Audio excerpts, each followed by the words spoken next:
Quand pars-tu, Megan, dis-je alors que nous étions assis dans l'appartement dont je payais le loyer. Ryan, son mari, était assis à côté d'elle, souriant comme si j'étais une sorte de blague.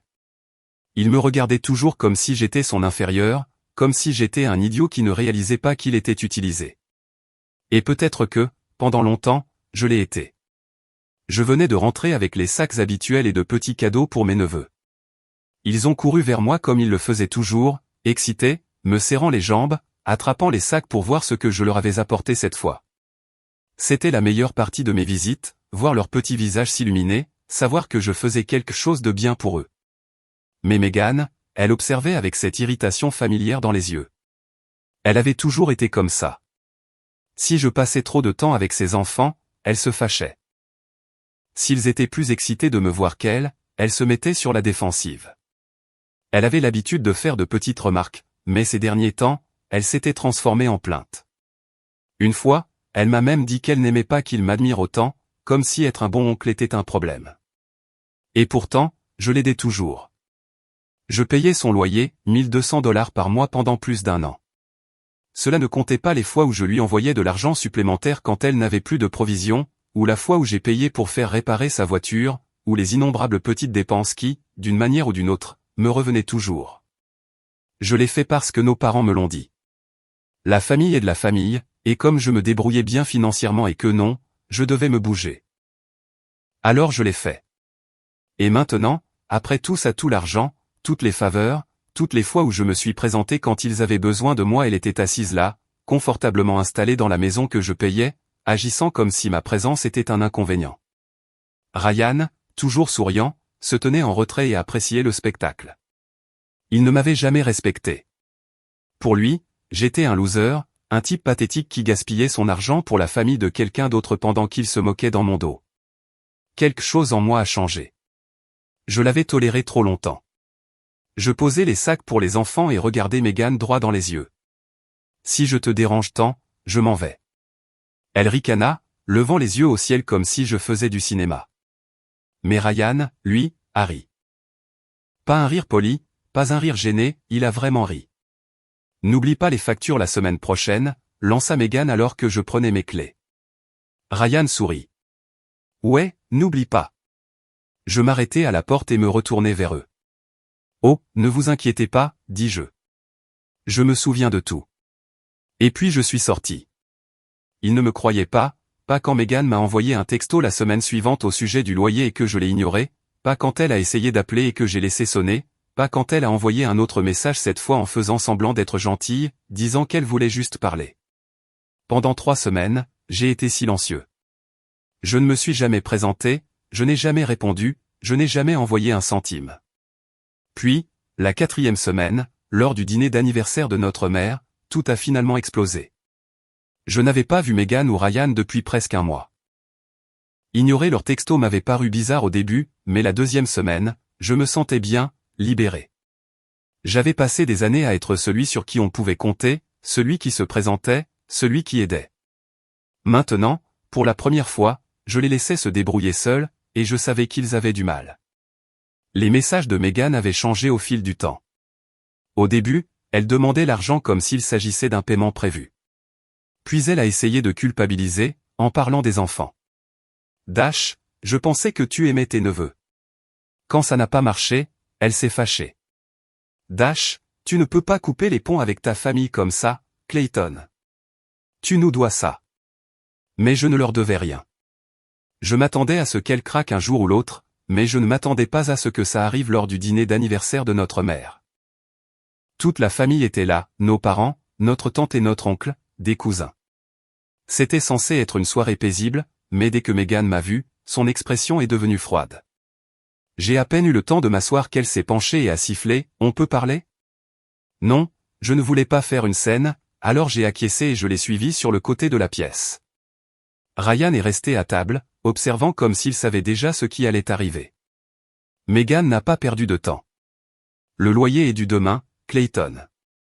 Tu le sais. Je l'ai fixé. Oui. Alors tu n'as pas envoyé l'argent le mois dernier. C'est quoi ce bordel? Je gardais un ton égal. Je t'ai dit que j'en avais fini. Elle cligna des yeux comme si elle n'avait pas vraiment compris ce que j'avais dit. Tu quoi? J'en ai fini, Megan. Je ne te paie plus. Son visage se tordit, entre choc et colère. Tu es sérieux? Tu penses pouvoir nous couper les vivres comme ça? Nous avons des enfants, Clayton. Je croisai les bras. Alors peut-être que toi et Ryan devriez trouver comment les faire vivre vous-même. Je ne l'avais jamais vu me regarder avec une colère aussi pure. Waouh! C'est donc ça, qui tu es, hein? Tu fais comme si tu étais un super-oncle, mais quand il s'agit de ça, tu disparais, comme je l'ai toujours su. Je secouai la tête. Je n'ai pas disparu. Vous m'avez repoussé. Avant qu'elle ne puisse dire quoi que ce soit d'autre, notre père nous appela de l'autre bout de la pièce, et, qu'est-ce qui se passe là-bas? Megan n'hésita même pas, Clayton refuse de nous aider, dit-elle assez fort pour que tout le monde l'entende. Le silence se fit à table.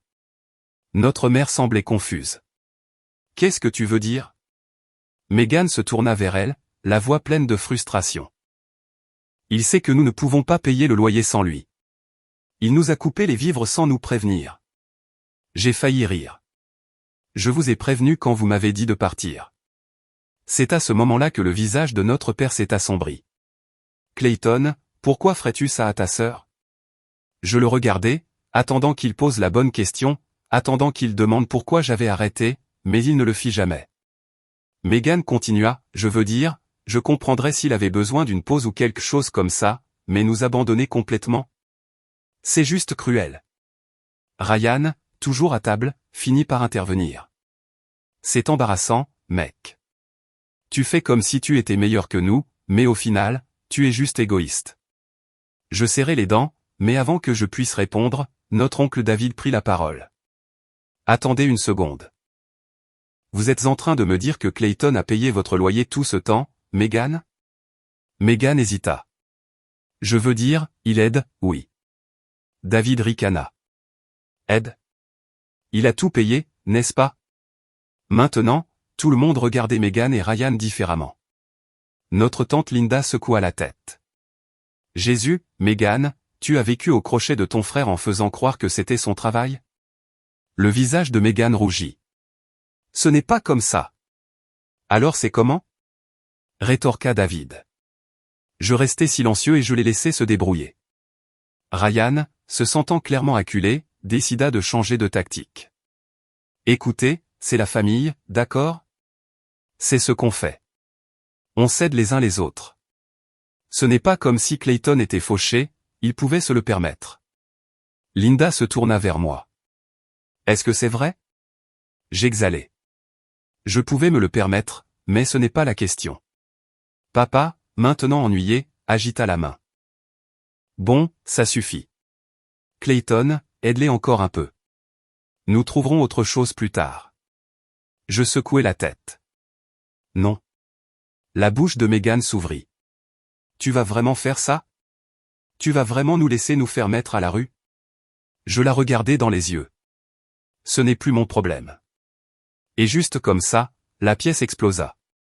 Dès que j'ai prononcé ces mots, Megan a craqué. Tu es un homme égoïste, Clayton, cria-t-elle presque, sa voix perçant la pièce. Après tout ce temps, tu nous tournes le dos. Ryan se leva et secoua la tête avec ce regard suffisant et condescendant auquel j'étais habitué. Mec, je savais que tu étais faible, mais ça, c'est bas. Tu fais comme si tu étais un mec bien, mais dès que ta famille a vraiment besoin de toi, tu te tires. Je ris sous mon souffle. A vraiment besoin de moi. Vous aviez besoin de moi depuis plus d'un an, Ryan, mais vous ne vous êtes jamais montré reconnaissant. Megan ricana. Oh, alors maintenant tu veux un merci? C'est de ça qu'il s'agit? Tu veux que je rampe? Très bien. Merci, Clayton. Merci d'aider ta sœur, d'être un être humain décent. Maintenant, peux-tu arrêter de faire ton petit numéro? David l'interrompit. Megan, arrête. Tu deviens ridicule. Elle se retourna brusquement pour le regarder. Excuse-moi.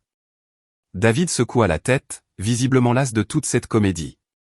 Tu n'as pas le droit de parler de Clayton comme ça alors qu'il fait tourner ta foutue maison depuis plus d'un an.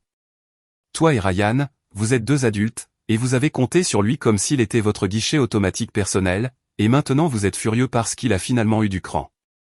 Linda acquiesça. Vous avez 2 enfants, Megan. Quel est votre plan si Clayton n'est pas là?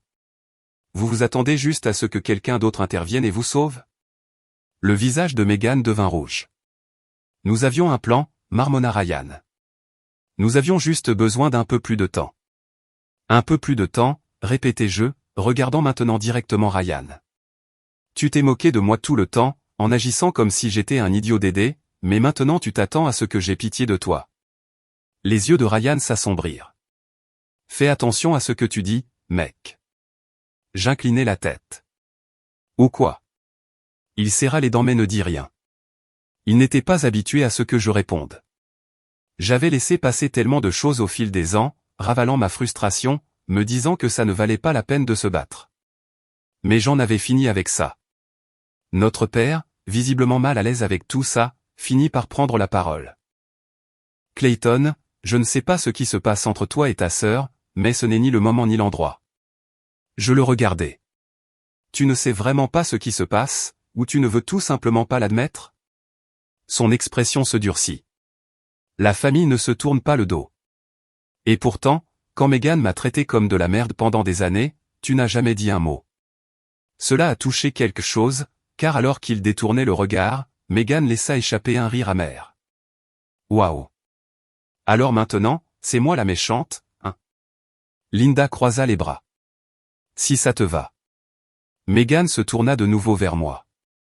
Très bien, n'aide pas. Mais si nous sommes mis à la rue, ne viens pas pleurer sur notre sort en disant à quel point tu te sens coupable. Je souriais. Oh, je ne le ferai pas, le silence se fit à table. Ryan me fixait maintenant comme s'il réalisait enfin que je ne bluffais pas. Il se pencha en avant. Alors c'est ça? Tu vas juste partir? Faire comme si nous n'existions pas? Vous avez tous les deux clairement indiqué que je n'étais rien de plus qu'un chèque de paie pour vous. Alors oui, je m'en vais. Le visage de Megan se contracta sous l'effet de la rage. Tu es un tel, j'haussai les épaules. Peut-être. Mais au moins, je paie mon propre loyer. C'est alors que Ryan a craqué. Une seconde, il était assis là, et la seconde suivante, il se jetait sur moi. Ryan se jeta sur moi, balançant ses poings comme s'il pensait vraiment pouvoir me faire tomber. C'était pathétique. Le type se battait comme quelqu'un qui n'avait jamais été impliqué dans une vraie bagarre auparavant, sauvage, désordonné, toute colère et aucune compétence. J'ai à peine eu besoin de bouger pour éviter son premier coup de poing. Il est revenu à la charge, mais cette fois, j'ai attrapé son bras, je l'ai tordu et je l'ai repoussé. Il a trébuché, renversant une chaise et manquant de faire tomber la nappe. Tu veux vraiment faire ça? Demandai-je en secouant la tête. Vas-y, mais tu vas le regretter. Megan criait déjà, arrêtez, vous deux. Mais Ryan n'en avait pas fini. Il se releva, rouge de colère, et chargea de nouveau. Je le laissai venir, puis me décaler à la dernière seconde. Son propre élan l'envoya directement dans la table, renversant une assiette et manquant de perdre l'équilibre. Avant qu'il ne puisse se retourner, j'attrapai son bras, enfonçai mon poing dans son ventre et regardai tout l'air quitter son corps. Il tomba à genoux, haletant. Espèce d'enfoiré, halta-t-il. Je reculai. Reste à terre, Ryan. Tu es ridicule. Megan courut vers lui et s'agenouilla à ses côtés comme si je venais de commettre un crime. Ryan, ça va? Il essaya de me regarder, mais il avait encore du mal à reprendre son souffle. Puis mon père se leva. Ça suffit. Je me tournai vers lui, attendant qu'il dise ce que tout le monde dans la pièce savait que Ryan avait commencé, que Megan et Ryan m'avaient traité comme de la merde pendant des années, que ce n'était pas ma faute. Au lieu de cela, il me regarda droit dans les yeux. Sors, Clayton. Je clignai des yeux. Tu es sérieux? Ryan m'a attaqué. Megan hurla, tu as attaqué Ryan. Je ris, incrédule. Ryan m'a attaqué. Je me défendais. Papa n'écouta pas, je ne veux pas de ce genre de violence lors de notre dîner de famille. Tu dois partir maintenant. David, mon oncle, frappa sa main sur la table. Tu es fou, Steve? Tu as vu Ryan aller vers lui en premier. Linda, ma tante, croisa les bras. tu vas vraiment mettre à la porte la seule personne dans cette pièce qui a fait ce qu'il fallait? La mâchoire de papa se serra. Je ne discute pas, je regardais autour de la pièce. Maman avait les mains sur les genoux, évitant de me regarder dans les yeux. Megan continuait de jouer la victime pour Ryan. Ryan, toujours à genoux, avait l'air de vouloir se cacher dans un trou à cause de la pure humiliation que tout cela représentait. Mais David et Linda étaient furieux. J'exhalai, pris ma veste et me dirigeai vers la porte. En passant devant Megan, je me penchai juste assez pour qu'elle m'entende. Bonne chance avec le loyer. Puis je sortis, et je ne me retournai pas. Pendant 2 jours, je n'ai eu de nouvelles ni de l'un ni de l'autre. Pas de texto, pas d'appel, rien. Je n'étais pas surpris. Papa avait clairement indiqué de quel côté il était, et Megan était trop fière pour me contacter en premier. J'imaginais qu'il resterait en colère pendant un certain temps, puis finirait par trouver un moyen de me blâmer pour tout. Et honnêtement, j'étais d'accord avec ça. Je me sentais libre pour la première fois depuis des années. Plus de loyer à payer, plus de voyages de culpabilisation, plus besoin de supporter l'attitude suffisante de Ryan. Je me suis concentré sur moi-même, je suis allé travailler, je suis allé à la salle de sport, j'ai dépensé de l'argent pour moi pour une fois. Ça faisait du bien. Puis, le 3e jour, j'ai reçu un appel de maman. J'ai regardé l'écran pendant un moment avant de répondre. Et, sa voix était tendue. Clayton, il faut qu'on parle. C'est important. Je soupirai. Qu'est-ce qu'il y a encore? C'est Megan, dit-elle rapidement. Il s'est passé quelque chose. Mon estomac se noie. Même si je voulais en finir avec eux, l'idée que quelque chose de grave se soit produit me serrait encore le cœur. Qu'est-ce qui s'est passé? Maman hésita, comme si elle choisissait ses mots avec soin. Ils ont des problèmes, Clayton. Ils risquent de perdre l'appartement aujourd'hui. Le propriétaire leur a donné un dernier avis. Ils ont jusqu'à la fin de la journée pour payer ou ils seront expulsés. Je passai ma main sur mon visage. Tu es sérieuse? J'ai dit à Megan il y a des semaines que ça allait arriver. Je sais, dit maman, mais il n'y a pas qu'elle. Les enfants, Clayton. Ils ne méritent pas ça. Je serrai les dents. Je détestais qu'elle parle des enfants. Elle savait qu'ils étaient mon point faible. Où est papa dans tout ça, demandai-je. Maman hésita de nouveau. Il est contrarié, mais il n'est pas en mesure d'aider financièrement. Bien sûr que non. Papa était toujours prompt à défendre Megan, mais quand il s'agissait de l'aider réellement, il était soudainement inutile. Clayton, s'il te plaît, dit maman, si tu pouvais juste aider cette dernière fois, juste pour éviter qu'elle ne perde sa maison. Je soupirai, sentant déjà le poids de tout cela peser sur moi. Très bien. Je vais parler à Megan. Maman sembla soulagée. Merci, je savais que tu ne lui tournerais pas le dos. Je raccrochai et pris mes clés. Même si je voulais rester en dehors de ça, l'idée que mes neveux perdent leur maison était trop forte. Je me disais que c'était différent, que je ne faisais pas ça pour Megan ou Ryan. Je le faisais pour les enfants. Mais je n'avais aucune idée de ce dans quoi je m'embarquais, car tout ce que maman venait de me dire était un mensonge. Je me suis rendu là-bas en voiture, toujours partagé. Une partie de moi savait que c'était exactement ce que Megan voulait, me faire revenir, me faire sentir responsable. Mais maman avait dit que c'était urgent, et si mes neveux étaient sur le point de perdre leur maison, je ne pouvais pas ignorer ça. Quand je suis arrivé, Megan a ouvert la porte rapidement, comme si elle m'attendait. Elle avait l'air stressée, mais pas comme quelqu'un qui allait vraiment se faire expulser. Quelque chose n'allait pas. Ryan était assis sur le canapé, évitant de me regarder dans les yeux. C'était mon 2e signal d'alarme. Il était toujours le plus bruyant dans la pièce, avait toujours quelque chose d'intelligent à dire, mais maintenant il était silencieux. Je suis allé droit au but. Maman a dit que le propriétaire vous a donné le dernier avis. Qu'est-ce qui se passe? Megan soupira avec emphase et passa une main dans ses cheveux. C'est grave, Clayton. Ils disent que si on ne paie pas ce soir, on est dehors. Pas de prolongation, pas d'avertissement, juste parti. J'étudiai son visage. Et tu me dis ça maintenant? Elle hésita, puis prit une expression d'impuissance forcée. Je pensais qu'on pourrait trouver une solution, mais on n'en a pas assez. Et de combien avez-vous besoin? Interrompis-je. Elle regarda Ryan. Il ne me regardait toujours pas. Je plissai les yeux. Vous savez combien vous devez, n'est-ce pas? Bien sûr, rétorqua-t-elle. C'est eux. 1200 exactement. Elle hésita. Enfin, je veux dire, à peu près. Je croisai les bras. Où est l'avis d'expulsion? Son visage pâlit. Quel avis? Je répétai, si votre propriétaire vous expulse aujourd'hui, il devrait y avoir un avis écrit. Laissez-moi le voir. Megan rit nerveusement. Oh, Clayton, voyons. Tu n'as pas besoin de. Montre-le-moi, Megan. Elle ouvrit la bouche, la referma, puis se tourna vers Ryan. Ryan, dis-lui. Ryan gémit et finit par parler. Laisse tomber, Megan. Je la fixai, la réalité s'installant. Incroyable. Megan souffla. Clayton, écoute. Tu as menti. Ses yeux s'écarquillèrent. Non, je. Tu as menti, Megan. Ma voix s'éleva, la colère montant. Il n'y a pas d'expulsion, n'est-ce pas?